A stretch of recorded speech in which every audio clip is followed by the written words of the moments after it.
네, 오늘 니시노 주니아 교수님, 게이오 대학교 국정대학 교수시자 동아시아 연구 소장이시고요. 한반도 연구 센터장이십니다. 오늘은 약간 대담 형식으로 우리 니시노 주니아 교수님께 여러 가지 질문을 드리고 거기에 대한 답변을 들으면서 약간의 토론 형식으로 진행을 해보도록 하겠습니다. 니시노 주니아 교수님 반갑습니다. 네, 안녕하십니까. 이번 그 8.15 대통령 경축사에서 많은 내용들이 다루어졌는데요. 한반도 통일과 관련된 내용도 그렇고 개인적인 소감이나 아니면 일본에서 바라보는 이번 8.15 경축사에 대한 의견은 어떤지 간단하게 좀 말씀해 주시겠습니까? 네, 알겠습니다. 먼저 이러한 귀중한 자리에 초청해 주신 데 대해 감사 말씀드리고요. 그리고 8.15 영설에 대해서는 일단은 윤석열 정부 지난 2년 동안의 자세라든지 이 그 해온 정책을 봤을 때는 그렇게 뜻밖의 내용이 나왔다고 생각하지는 않습니다만은 영설을 볼 때 몇 가지 특징이 있는 것 같습니다. 첫 번째는 아무래도 자유민주주의에 기반한 통일을 추진한다라는 걸 다시 첨령한 부분인 것 같습니다. 일본의 관점에서 봤을 때는 당연히 한반도가 자유민주주의로 인한 통일이 되는 것을 바람직하다고 생각을 하고 있기 때문에 이 부분은 긍정적으로 평가할 수 있을 것 같습니다. 그리고 두 번째 일본의 관점에서 봤을 때 금전적으로 볼 수 있는 부분은 국제사회의 지지를 확보해야 된다라는 그런 부분인 것 같습니다. 아무래도 일본의 관점에서 봤을 때도 그리고 국제사회의 관점에서 봤을 때도 한반도 통일이라는 게 너무나 큰 일이기 때문에 국제사회와 긴밀히 협력을 하면서 지지를 얻으면서 추진하는 것이 맞다고 생각을 합니다. 그런데 또 한편 조금 더 자세한 설명이 필요하지 않을까라고 생각하는 부분도 있습니다. 무엇보다 한국의 통일 정책이 이제까지 그리고 앞으로도 기본적으로 민족 공동체 통일 방안을 계속 계승하고 있다고 저는 생각을 하는데 그 민족 공동체 통일 방안과의 관계, 이번에 그 통일 비정하고 그리고 민족 공동체 통일 방안 간의 이 관계성이 이 그렇게 명확하지 않은 것 같습니다. 이 통일 방안을 계승하면서도 새로운 비전, 새로운 추진 전략을 발표하신 거에 대한 그런 한국 정부의 관계성에 대해서는 앞으로 국제사회에 더욱더 설명을 해주시기를 기대하고 있습니다. 그리고 또 마지막으로는 일단은 이거를 발표하는 과정 그리고 발표 후에 한국 언론들의 반응을 보니까 아무래도 아직까지는 한국 국내의 컨센서스가 잘 이루어지고 있지 않다라는 생각이 듭니다.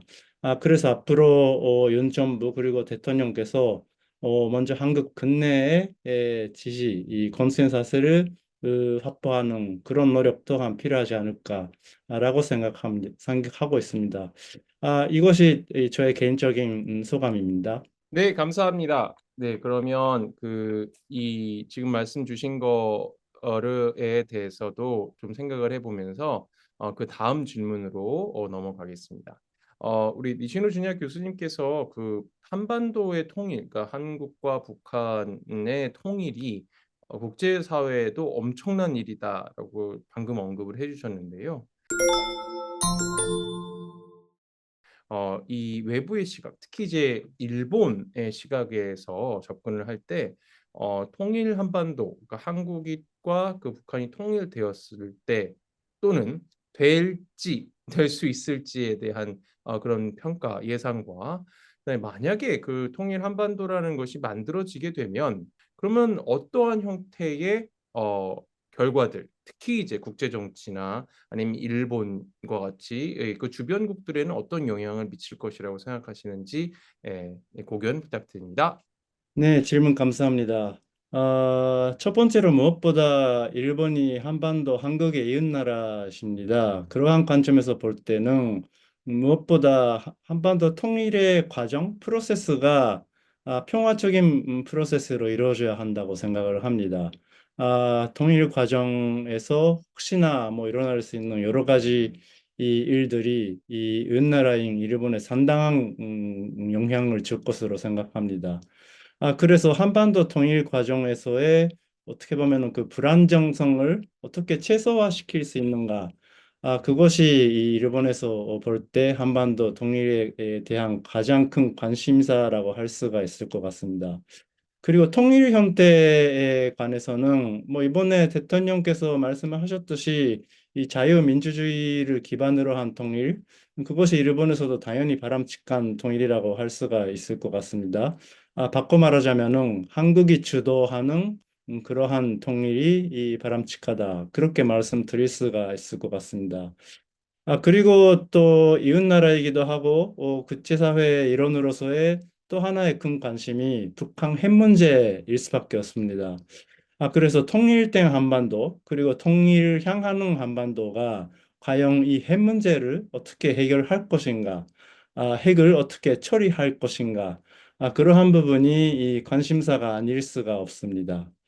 그리고 마지막으로는 아무래도 한일 관계가 여태까지 그렇게 매끄럽지 않은 부분이 있었던 거는 사실인 것 같습니다. 그래서 통일된 한반도가 과연 일본과의 어떤 관계를 설정할 것인가. 뭐 단적으로 말씀드리자면은 일본의 관점에서 봤을 때는 통일의 한반도가 일본에서 건설적이고 우호적인 관계, 그런 관계를 맺기를 기대할 수밖에 없다. 그렇게 말씀드릴 수가 있을 것 같습니다. 일단은 이상입니다. 좀 돌발 질문 같은 것들을 하나를 드리고 싶은데요. 그 북한과 한국은 일본과 다른 관계를 지금 맺고 있습니다.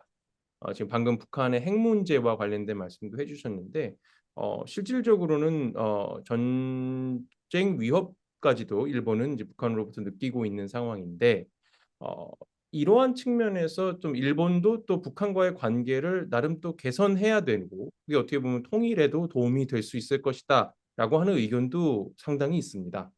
일본이 어느 정도 선에서 한국과 북한과의 관계를 동시에 이렇게 잘 이끌어가면 추후에도 그 통일과 관련된 역할을 할 수도 있을 것이고 도움도 될 것이고 또 한반도와 일본이 상호 윈윈하는 형태의 것도 가능하다라고 생각을 할 수도 있는데 물론 반론이 있을 수도 있고요. 근데 이제 그런 입장에서 보면 일본은 북한에 대해서 어떤 정책을 취해야 하는 것이 맞을까요? 일본 정부의 기본적인 입장은 뭐 변함없이 이 북한하고도 국교를 맺을 수가 있다. 그래서 일본의 관점에서 본다면은 한반도는 일본이 이 과거에 통치한 그러한 지역이기도 하고 어떻게 보면은 전후 처리의 관점에서 일본 외교의 관점에서도 북한과의 관계는 설정해야 된다. 그러한 입장입니다. 그런데 동시에 한반도에 있어서는 한국과의 관계를 어쨌든 간에 가장 우선적으로 생각을 하고 있기 때문에 북한과의 관계 설정에 있어서도 한국과 긴밀히 협력을 하면서 북한과의 관계를 설정하거나 설정을 모색하는 그런 정책을 계속 유지하고 있고 저도 개인적으로 그러한 방향이 맞다고 생각을 하고 있습니다. 음, 그래서 특히나 한국 정부가 일본 정부에 대해서 북한과의 관계 설정을 적극적으로 지원을 해준 적이 있었습니다. 그 후에 2002년에 고이즈미 그 당시 총리도 반복을 했었고, 그 북일 평양 선언도 발표했었습니다. 일본 정부는 아직까지 이 북일 평양 선언을 계승하고 있고, 그에 기반으로 한 북한과의 관계 설정, 그거를 기반으로 한 한반도, 뭐 남북방 모두와의 안전적이고 평화적인 관계 설정을 일단은 계속 추진하고 있다. 그렇게 음. 볼 수가 있을 것 같습니다. 네, 일본이 갖고 있는 그 기본적인 입장에 대해서 잘 알겠습니다. 동시에 이제 그렇다면 지금 현재 한국과 일본, 일본과 한국이 미국과 이 삼각 동맹 형태나 또는 물론 일본하고 한국은 동맹국은 아니지만 버추얼 얼라이언스라는 형태로 해서 접근을 하고 있는데 그렇다면 그러면 일본은 미국과의 관계에 있어서 북한 변수도 상당히 중요하게 생각을 하고 있겠습니다. 그럼 거기에 대해서는 또 우리 통일이라는 시각을 갖다 거기에 집어넣기는 쉽지는 않겠는데요. 어떻게 생각하십니까? 글쎄요, 뭐 일단은 뭐 통일 문제를 생각을 할 때 뭐 일본도 그렇고 아마 미국도 그렇고 뭐 당연히 뜻을 같이 하고 뭐 미국의 관점에서 보면은 동맹을 맺고 있고 뭐 일본의 관점에서 봐도 계속 우호 관계를 가져온 한국의 정책을 기본적으로 지지할 수밖에 없다. 지지하는 것이 당연하다. 그렇게 생각을 합니다. 그래서 지난 8월에 캠프 데이비드 정상회의 이 회담을 했을 때 발표된 공동성명에서도 자유롭고 평화로운 통일의 한반도에 대한 지시라는 게 담겨져 있습니다. 그것이 기본적인 입장이라고 생각을 하고요. 다만 아무리 북한이 핵을 가지고 있다 하더라도 특히나 일본 관점에서 보면은 그런 북한에게 핵을 포기시키고 국제사회의 일원으로 어떻게 하면은 북한을 우리가 유도할 수 있을까 그런 고민을 계속 할 수밖에 없을 것 같고 그리고 무엇보다 일본에 있어서의 북한과의 관계에는 그 납치 문제라는 그 큰 현안이 있기 때문에 납치 문제를 해결하기 위한 외교 노력 또한 계속 추진할 수밖에 없습니다. 그래서 종합적으로 말씀드리자면은 뭐 일본 정부의 입장이기도 하지만은 납치 문제 그리고 핵 문제, 미사일 문제 이걸 포괄적이고 종합적으로 해결하고 북한과의 관계 설정을 하는 것이 이 일본이 계속 추진해온 외교 정책이라고 할 수가 있습니다. 그런데 다시 말씀드리자면은 그러한 외교 정책을 추진하는 과정에서 역시나 한국과의 관계 한국의 지시를 얻을 수 있는 노력이 가장 우선적으로 이루어져야 한다. 그렇게 저는 개인적으로 생각을 하고 있고요. 그리고 일본 정부도 그렇게 생각을 하고 있다고 저는 보고 있습니다.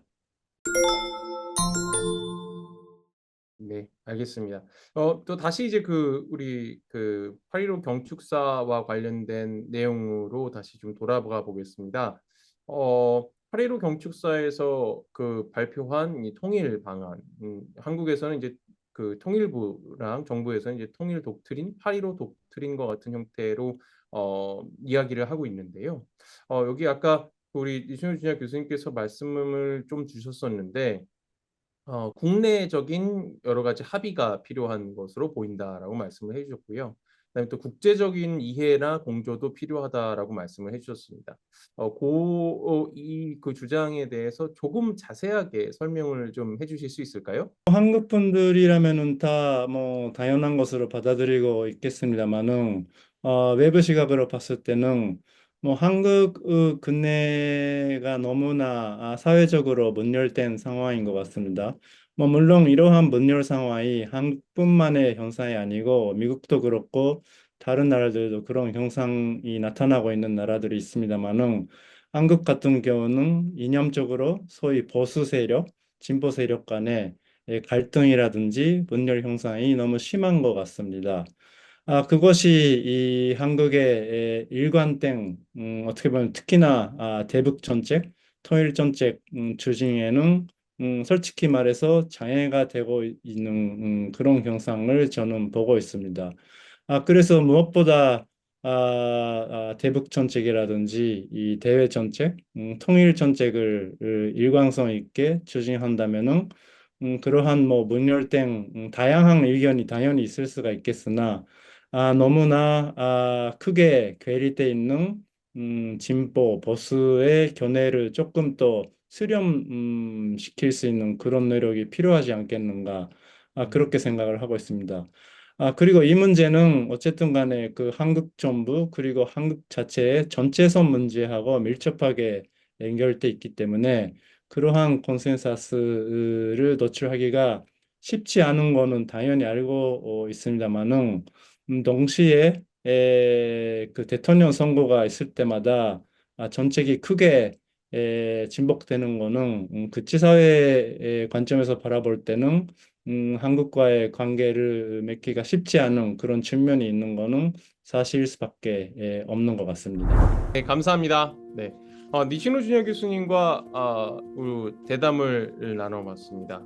너무 재미있는 대담이었고 또 그 일본의 최고 한국 그다음에 한반도 전문가로서 고견을 저희와 함께 나눠주셨고요. 또 다음 기회에 한 번 더 모시고 더 깊은 얘기를 들어보도록 하겠습니다. 감사합니다. 네, 감사합니다.